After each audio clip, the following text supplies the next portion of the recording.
Sometimes numbers follow a pattern, and we need to figure out what the rule is so we can figure out the next number in the pattern. Let's figure out what's happening in this number pattern. It looks like we're adding 3 each time.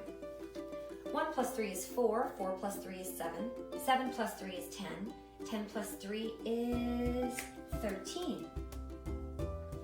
13 is our missing number. According to the rule, add 3. What do you notice about these numbers? Are they increasing or are they decreasing?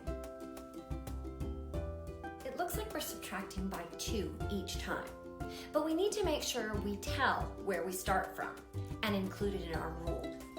So our rule would be start at 11 and subtract 2.